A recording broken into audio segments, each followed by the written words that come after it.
여러분 안녕히 주무셨습니까? 참 좋은 아침입니다. 우리 2016년 10월 31일 월요일 말씀으로 드리는 오늘의 번제 함께 합니다. 열왕기하 19장 20절에서 마지막 37절까지 말씀으로 같이 합니다. 우리는 20에서 27절까지 좀 깁니다마는 같이 읽어보겠습니다. 시작. 아모스의 아들 이사야가 히스기야에게 보내 이르되 이스라엘 하나님 여호와의 말씀이 네가 아수르 왕 사네립 때문에 내게 기도하는 것을 내가 들었노라 하셨나이다. 여호와께서 아수르 왕에게 대하여 이같이 말씀하시기를 처녀딸 시온이 너를 멸시하며 너를 비웃었으며 딸 예루살렘이 너를 향하여 머리를 흔들었느니라. 네가 누구를 꾸짖으며 비방하였느냐? 누구를 향하여 소리를 높였으며 눈을 높이 떴느냐? 이스라엘의 거룩한 자에게 그리하였도다. 네가 사자들을 통하여 주를 비방하여 이르기를 내가 많은 병거를 거느리고 여러 산꼭대기에 올라가며 레바논 깊은 곳에 이르러 높은 백향목과 아름다운 잣나무를 베고 또 내가 그 가장 먼 곳에 들어가며 그의 동산의 무성한 수풀에 이르리라. 내가 땅을 파서 이방의 물을 마셨고 나의 발바닥으로 애굽의 모든 강들을 말렸노라 하였도다. 네가 듣지 못하였느냐? 이 일은 내가 태초부터 행하였고 옛날부터 정한 바라. 이제 내가 이루어 너로 견고한 성들을 멸하여 무너진 돌무더기가 되게 함이니라. 그러므로 거기에 거하는 백성의 힘이 약하여 두려워하며 놀랐나니 그들은 들의 채소와 푸른 풀과 지붕의 잡초와 자라기 전에 시든 곡초같이 되었느니라. 네 거처와 네 출입과 네가 내게 향한 분노를 내가 다 아노니 네가 내게 향한 분노와 네 교만한 말이 내 귀에 들렸도다. 그러므로 내가 갈고리를 네 코에 꿰고 재갈을 네 입에 물려 너를 오던 길로 끌어 돌이키리라 하셨나이다. 우리가 읽은 부분이 28절까지 되겠습니다. 오늘 이 말씀을 중심으로 흑 역사를 백 역사로 바꿔보자 라는 제목의 하나님 말씀 증거합니다. 흑 역사, 검은 역사를 백 역사, 하얀 역사로 바꾸어보자. 여러분 오늘 아침에 한번 철학적이 되어 봅시다. 철학이 그러니까 칸트라든지 헤겔이라든지 이런 철학자들을 연구하는 것은 철학을 공부하는 거지만 삶을 살면서 철학할 수는 있지 않겠습니까? 철학 공부의 소양은 없어도 우리 누구나 다 철학은 할 수 있어요. 철학한다는 게 뭐예요? 늘 그러려니 하고 묻어두고 있던 사실들을 질문에 들어가기 시작하면서 철학을 하는 겁니다. 그러면 이렇게 철학을 해봅니다. 나는 돈을 간절히 벌고 싶습니다. 근데 돈이 안 벌립니다. 우리는 흔히 다 그러려니 하고 세상 사람들이 다 그렇게 살고 있지 않는가 하고 묻어두고 넘어가요. 이 사실을. 근데 그러지 말고 물어봅니다. 왜 내가 간절히 벌기를 원하는데 돈이 안 벌릴까? 또 똑같이 간절히 벌기를 원하는 많은 사람들 중에 몇몇 소수의 사람들은 어마어마하게 그들은 왜 돈을 벌까? 왜 그들은 벌고 나는 못 버느냐 이겁니다. 또 내가 하는 일에 간절히 그 일에 부흥을 원하고 있는데 아니 내가 이렇게 간절히 원하는데 왜 안 될까? 한번 물어보신 적 있으세요, 여러분? 자녀가 인류대학 들어가기를 간절히 원하는데 참 지지리도 공부를 못해요. 왜 그럴까? 왜 나는 바라고 있고 내가 바라는 일은 안 이루어지고 있을까? 철학할 때 우리가 묻는 질문이 그거 아니에요? 나는 왜 태어난 것일까? 그리고 어디로 가는 것일까? 그냥 태어난 거를 묻는 사람은 없어요. 태어나서 살고 어디로 가는가를 묻지 않고 그냥 열심히 살아갑니다. 근데 철학하는 자들이 그렇게 묻는 거 아닙니까? 돈을 왜 벌기를 원하느냐 묻는 사람이 없어요. 그리고 돈을 벌기를 간절히 원하는데 왜 안 벌리는가 라는 사실 자체를 묻는 사람이 없어요. 돈을 잘 벌기 위해서 안 벌리는 이유를 찾아서 극복하려고는 하지만 왜 안 벌린다고 하는 일이 내게 벌어지고 있는 것일까를 묻는 사람이 없다는 거예요. 그건 그러면 물을 가치가 없기 때문입니까? 아니에요. 이유가 있어요. 그렇게 간절히 돈을 원하는데 안 벌리고 그렇게 간절히 건강하게만 살기를 원하는데 자꾸 병이 찾아오고 그 이유가 있습니다. 우리가 흑 역사를 살고 있기 때문이에요. 흑 역사를 살고 있기 때문에 간절히 원하는 것들이 안 이루어지면서 삶이 자꾸 진행되고 이제 50이 되고 60이 되고 70이 돼서 돌아보면 원하기만 했지 이룬 게 아무것도 없어요. 이룬 게. 왜? 흑역사를 살고 있기 때문입니다. 흑역사, 백역사는 일본의 한 애니메이션 작품에 등장한 신조어예요. 다 짐작하시겠습니다만은 흑역사 하면은 좋지 않은 일들로 가득 찬 역사를 말하는 거죠. 그래서 기억하고 싶지가 않아요. 차라리 없었던 일로 해버리고 싶어요. 일본이 그렇게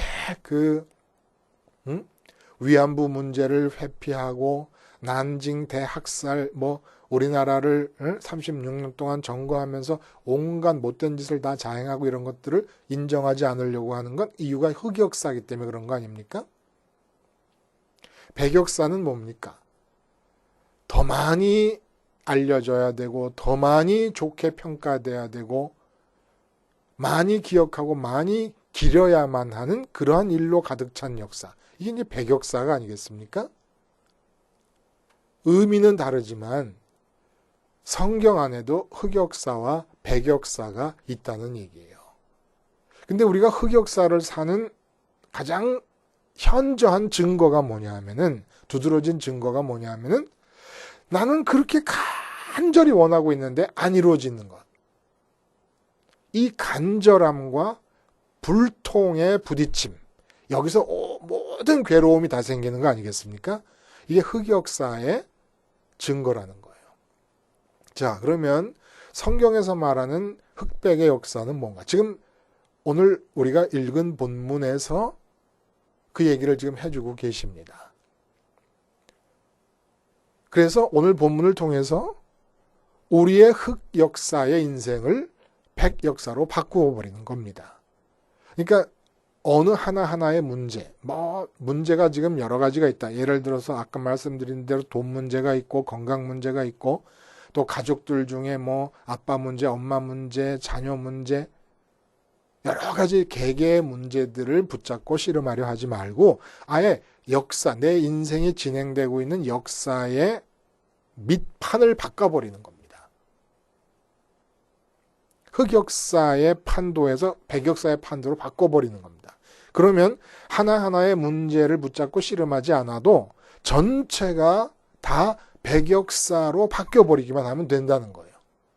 그러니까 백역사로 내가 다른 흑역사에서 백역사로 올라서기만 하면 그 모든 문제는 일시에 다 사라져버리는 겁니다.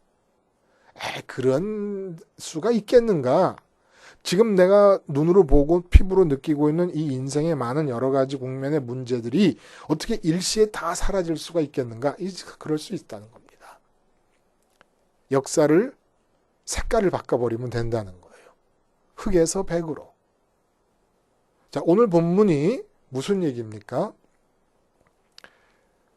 히스기야가 발뺌의 기도를 했습니다. 아수르의 2차 침공의 위협 앞에 예루살렘 성벽 코 앞에 엎드러지면 코가 닿을 곳에 아수르 군대가 몰려왔었습니다. 2차 침공. 자, 이런 위기의 상황에서 그 앞에 1차 침공 때와 그 1차 침공 후에 아수르의 위협을 대비하기 위해서 애굽의 동맹을 요청할 때와는 다르게 아수르라고 하는 이 위협 앞에서 이 급박한 상황에 대해서 침묵해버립니다. 왜?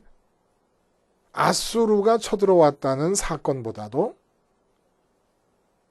천지를 창조하신 하나님이 나를 선택하셨다고 하는 이 사건과 그 하나님이 내 앞에 계신다는 사건을 우선적인 사건으로 받아들이느라고 눈앞에 벌어지고 있는 아수르 2차 침공이라고 하는 사건에 대해 침묵합니다.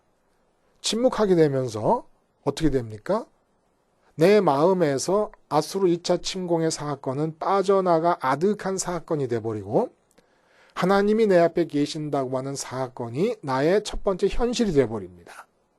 그럴 때 발을 빼버린 것이에요. 이 세상에 내게 주어진 상황에서 발을 뺐습니다. 발을 빼고 기도를 하다 보니까 그 기도가 어떻게 변했습니까?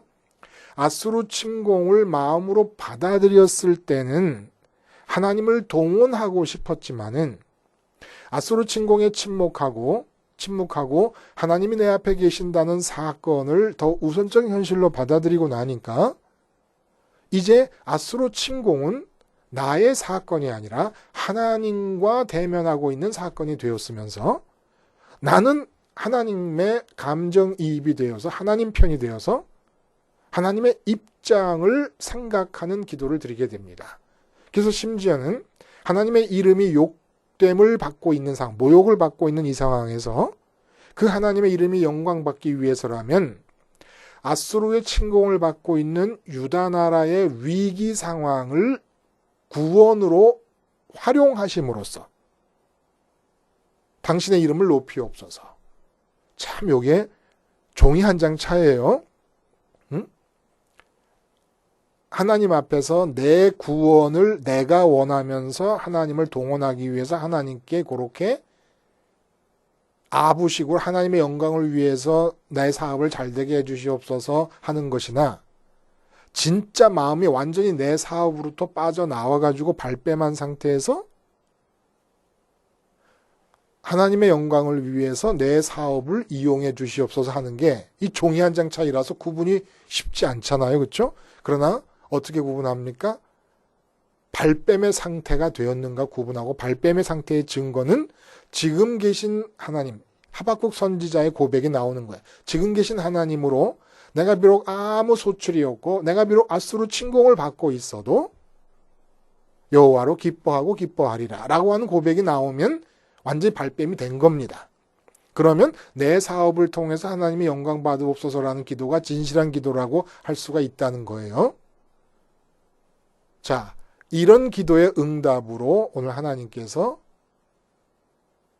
이사야 선지자를 통해서 오늘 말씀을 주신 겁니다. 근데 오늘 말씀을 읽어보면 그냥 이제 하나님께서 하나님의 이름을 모욕하는 아수르에 대해서 그렇게 징계를 하시는 것은 당연하지 않겠는가? 결과적으로 18만 5천만 명이 그냥 다 자멸해버립니다. 누가 이렇게 유다의 군인들이 나와서 싸웠다는 얘기도 없어요. 그리고 사네립 왕은 하나님을 모독한 사네립 왕은 본국으로 돌아갔다가 자기 아들들에게 자기 두 아들에게 암살당하고 그 아들들은 또 쫓겨나서 다른 아들이 왕이 되는 그런 일이 벌어지고 유다는 온 전국이 아주 황폐해져 버렸어요. 아수르의 침공을 받아가지고. 그럼에도 불구하고 하나님의 열심이 계속 읽어보시면 하나님의 열심이 그 황폐화돼 버린 전국의 밭에서 먹을 것이 스스로 자라나서 자라나면서 그것을 먹고 이듬해는 2년째는 그 열매들을 또 먹고 3년째에는 경작할 수 있게 될 것이다. 이렇게 구원이 임한다는 얘기가 되어지고 있다는 겁니다. 근데 오늘 본문이 우리에게 여러 가지 문제점을 던져주고 있어요. 어떤 문제점을 던져주고 있느냐? 먼저 한번 보면 25절에 네가 듣지 못하였느냐? 이 일은 내가 태초부터 행하였고 옛날부터 정한 바라. 이 일이라는 것은 무엇입니까? 지금 아수르의 사네립 왕이 교만을 떨고 있어요. 근데 교만할 만한 이유도 있어요. 왜냐하면 아수르가 싸워서 져본 적이 없는 겁니다. 그러니까 초강대국인 거예요. 애굽도 아수르의 위협으로부터 자유롭지가 못할 정도로. 그러니까 이 일이라고 하는 거는 연전연승의 가도를 달리고 승승장구하고 있는 정복전쟁의 새로운 역사를 쓰고 있는 아수르의 그 일, 이 일이 이게 웬일입니까? 하나님께서 태초부터 행하였고, 그러니까 계획을 행하셨다는 거겠죠? 옛날부터 정한 바라. 그렇게 정했다. 태초부터 행했다는 거는 지금 이 시점에서, 그러니까 주전 700년대에 지금 아수르의 2차 침공 701년 뭐 이럴 때 아수르의 2차 침공이 일어나고 있지만 태초부터 모든 역사, 아브라함 역사로부터 뭐 그 이전에 뭐 에녹의 역사로부터 노아의 역사로부터 해가지고 그 모든 역사들이 이어져 연쇄적으로 나오는 것이 지금 아수르의 2차 침공으로 이어져 내려오고 있다는 겁니다. 놀랍잖아요. 2차 침공은 아수르 2차 침공은 그냥 뚝 떨어져서 2차 침공이 일어난 게 아니라 모든 태초부터 시작된 역사의 마지막 끝의 결과라는 거예요. 지금 이 부분에서는, 팔레스틴에서는. 또 다른 지역에서는 다른 역사가 있겠죠. 이런 식으로 보자면 중국에도 한반도에도 모든 곳에 있었던 모든 일들이 태초부터 하나님이 행하셨고 옛날부터 정해놓은 바대로 진행되고 있다는 겁니다. 그것이 뭐냐? 너로 하여금 견고한 성들을 멸하여 무너진 돌무더기가 되게 함이니라. 다 내가 한 거라는 겁니다. 배후에서. 그래서 26절에 보면은 그러므로 거기에 거주하는 백성의 힘이 약하여 두려워하며 놀랐나니 이렇게 얘기합니다. 이 사실은 이렇게 자랑스럽게 드러내서 말씀하실 일이 아니지 않습니까? 하나님이 배후에서 다 역사하셨다는 것은 이 피정복, 아수르에게 당해서 멸망한 민족의 입장에서 볼 때는 아수르를 원망하고 있다가 아니 정말 그렇단 말이야. 그리고 하나님께로 모든 원망의 화살이 다 돌아갈 일 아닙니까? 이건 그냥 묻어두실 일이지 왜 이렇게 다 드러내서 얘기하고 계시는 겁니까? 이 본문이 여러분 우리에게 말씀해 주시는 것이 뭡니까? 이 세상은 인간이 어떻게 해볼 수 있는 빈 공백과 여백이 없어요. 하나님과 관계없이 사는 모든 사람들의 삶의 역사까지도 다 하나님이 태초로부터 행해 오신 그 일의 결과로 지금 그 일이 일어나고 있다는 겁니다. 다만 그것을 하나님을 모르는 사람들은 내가 행했는데 성공했다 해석하고 있고 내가 행했는데 실패했다 해석하고 있는 것 뿐이지 실제로 다 하나님이 행하신다는 거예요. 이게 무슨 운명론이냐? 좀 달라요. 많이 달라요. 운명론과는. 그러면 도대체 이게 어떻게 되는 일이냐? 히스기야의 얘기에 보이지 않는 초점은 여러분 뭔지 아십니까? 성전이에요. 성전. 히스기야가 모든 제사를 예루살렘 성전 한 장소로 국한시켜버립니다. 그 의미를 지금 풀어나가고 계시는 거예요. 자, 역사가 성전과 무슨 관계냐? 일반 아수르의 역사가 조차도 하나님이 다 움직이신다고 하는 얘기가 이게 성전과 어떻게 연결이 되느냐? 마음의 지성소가 있잖아요, 성전에. 마음의 지성소를 외형화해 놓은 곳입니다. 그 성전의 지성소에 하나님의 말씀의 돌판이 들어있었던 것처럼 그리고 속죄소라는 건 죄악이 거기서 발생한다는 얘기죠. 그 그림대로 보자면 우리 마음의 지성소에 만족과 기쁨을 줄 수 있다고 믿어져서 내가 만약에 구체적으로 예를 들어 돈을 담았다. 그래요. 그러면 마음의 지성소에 돈이 들어왔습니다. 이게 죄악이에요. 이게 죄악입니다. 이 상태로부터 힘이 발생합니다. 힘, 에너지, 추진력이 발생하게 됩니다. 마음의 지성소에 돈을 담았다는 것은 돈이 다다. 돈이 있어야 행복하고 돈이 있어야 만족하고 기쁠 수 있다. 돈이 인생의 성패를 좌우하는 열쇠다. 기준이다. 라고 하는 믿음이 마음의 지성소에 돈을 들여놓은 거예요. 그렇게 되면은 사람에게는 힘이 생깁니다. 추진력이 생기는 거예요. 이 추진력에 의해서 삶을 살아갈 때 역사가 써지는 거예요. 이 추진력이 어떤 힘입니까? 악의 힘이고 죄악의 힘이라는 겁니다. 마음의 지성소 안에 하나님 이외의 기쁨과 만족의 근원이라고 믿어져서 담겨지게 되는 것. 이 상태가 죄악이거든요. 근데 이 상태는 반드시 힘이 오고 추진력이 나타나게 됩니다. 그 마음의 지성소에 담은 것들을 실제로 내가 성취하기 위해서, 쟁취하고 손에 쥐기 위해서.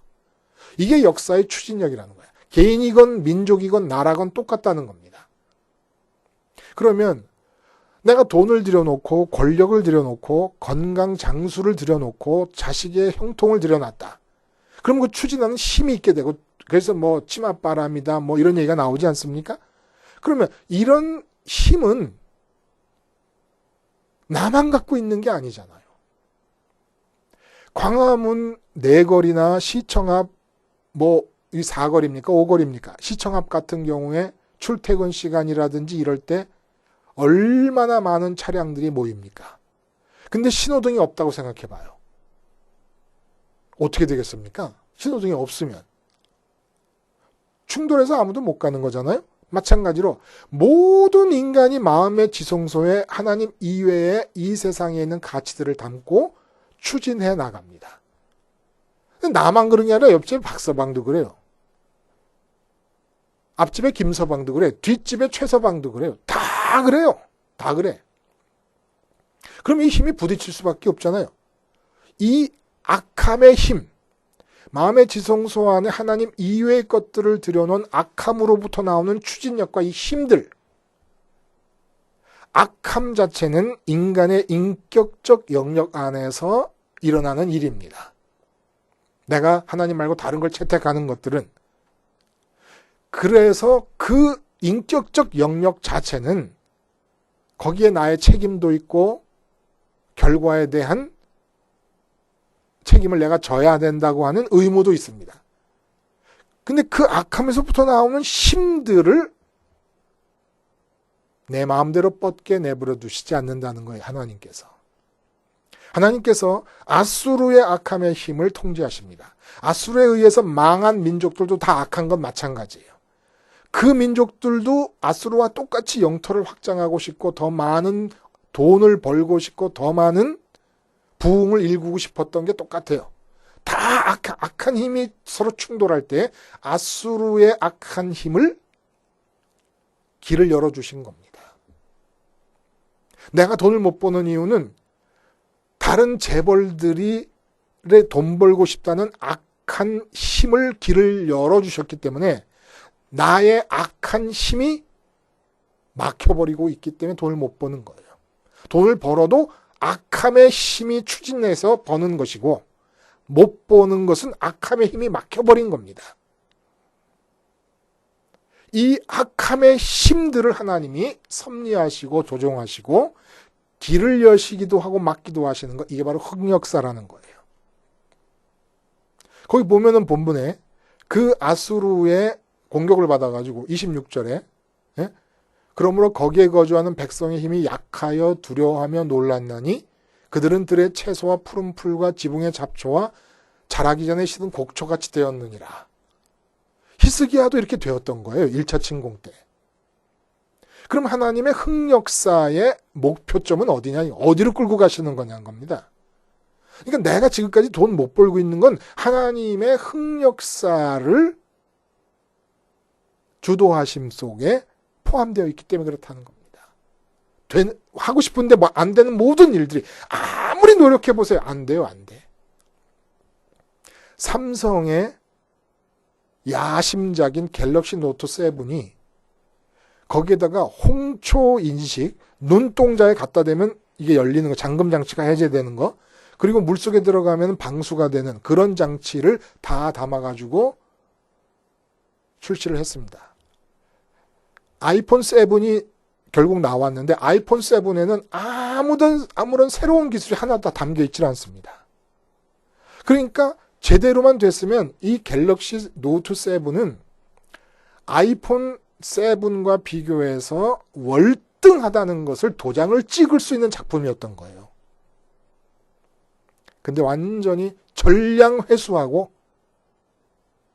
생산을 중단할 수밖에 없게 돼버렸어요. 여러분 다 아시잖아요? 배터리가 자꾸 터져나가고 또 나중에 보니까 배터리 문제만도 아니라는 거예요. 지금까지 삼성이 삼성될 수 있었던 것도 하나님의 흑역사 속에서 아수르에게 길을 열어주신 것처럼 열어주셨기 때문이고, 본문에 아수르가 막힌 것처럼 하나님이 또 막으시면 막혀질 수밖에 없는 겁니다. 아니 그까지 핸드폰 만드는 것이 삼성에게 뭐가 그렇게 어려운 일이겠습니까? 그러나 안 된다는 거예요. 그럼 이 흑역사의 목표점이 어디입니까? 결국 이 흑역사, 악함의 힘이 충돌하는 것을 막고 열고 하시면서 원하시는 목표점은 뭡니까? 히스기야가 발뺌의 기도를 드리는 순간까지 오게 되는 것. 결국 아수르의 힘을 악함의 힘을 여시고 다른 민족들 중간에 유대 나라와 아수르 사이에 끼었던 많은 다른 나라 민족들을 다 잠재우시고 그 악함의 힘들은 누르시고 아수르의 힘의 형통을 열어주셔서 히스기야를 와서 찌르고 협박하고 위협을 느끼게 하신 이유가 뭐냐? 그 위협 앞에서도 하나님이 계심이 먼저라는 것을 인정하고 깨닫고 발뺌하면서 마음을 하나님께 먼저 드리는 일을 선민으로 하게끔 하려고. 그러니까 이 지구상에 일어나는 모든 악함의 힘들에 대한 하나님의 섭리는 중국이 강성해지고 일본이 교만을 떨며 날뛴다든지 미국이 자기 나라의 이권을 위해서 뭐 어떻게 한다. 이 모든 일들은 선민 한 사람이 그 모든 역사적 급박한 상황보다도 살아계신 하나님을 먼저 보고 인정하고 뺄 수 있고 마음을 하늘에 계신 하나님께 드릴 수 있게 하기 위한 하나님의 흑역사의 섭리라는 겁니다. 나 한 사람이 눈에 펼쳐지는 그 어떤 일보다도 하나님이 내 앞에 계셔서 하나님만이 나의 기쁨과 만족의 원천이 된다는 것을 인정하고 고백하게끔 하려는 목표점을 향하여 하나님이 악함의 힘들을 섭리하시고 인도하시고 이끌어 가신다는 거예요. 그럼 백역사는 뭡니까? 백역사가 오늘 본문 우리가 읽지 않은 후반부에 나오는 거예요. 히스기야가 발뺌을 하고 마음을 하나님께 드리자 히스기야 안으로 들어온 하나님께서 이제는 악함의 힘을 조종하시고 섭리하시는 차원이 아니라 본래 당신 마음에 갖고 계셨던 계획을 수행해 나가시는 것입니다. 이게 백역사라는 거예요. 백역사. 아직까지도 하나님께서 나를 히스기야의 발뺌의 기도를 할 수 있는 순간으로 이끄시기 위해서 내 마음에서 하나님 대신에 마음의 지성소에 돈이 있어야 된다, 건강이 있어야 된다, 권력이 있어야 된다, 형통해야 된다, 이 세상에 뭐가 있어야 된다, 뭐가 있어야 된다, 뭐가 있어야 된다는 그러한 생각으로 지배되어 있는 마음의 지성소로부터 나오는 악함의 힘을 조종하시고 섭리하시는 흑역사 속에서 살고 있습니까? 그러면 하나님이 나를 선민으로 붙들고 계시는 한 불통은 죽을 때까지 이어질 것입니다. 백역사로 바꿔야 돼요. 이 어떻게 흑역사를 원천봉쇄할 수 있습니까? 악함의 힘을 제거해버리는 겁니다. 악함이 왜 발생합니까? 마음의 지성소에 하나님 말고 다른 게 들어오기 때문에 그래요. 이건 수시로 들어옵니다. 수시로 들어와.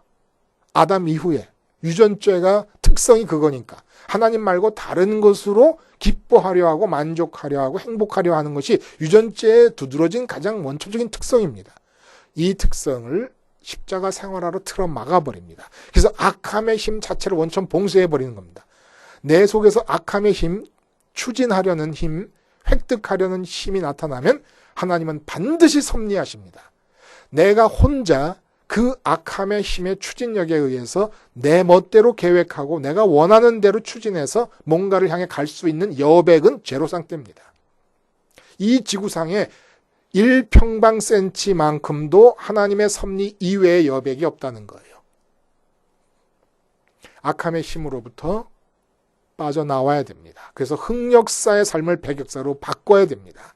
십자가로 악함 상태, 악함의 상태인 내 마음이 끊임없이 죽는 거예요. 하나님 이외의 다른 것으로 만족하려고 하는 내 마음이 끊임없이 죽을 때 하나님께서 내 삶에 들어오셔서 인격적으로 나와 연합하셔서 당신의 계획을 이루시는 백역사가 쓰여지기 시작한다는 겁니다. 십자가 생활화, 백역사를 내 삶을 이어가기 위한 유일한 길인 것을 아시고 오늘 하루도 흑역사를 원천 봉쇄해버리시고 백역사의 한 페이지를 써가시기를 바랍니다. 기도하시겠습니다. 하나님, 십자가 생활화로 흑역사를 백역사로 바꿀 수 있게 은총 내려 주시옵소서. 예수님의 이름으로 기도하옵나이다. 아멘.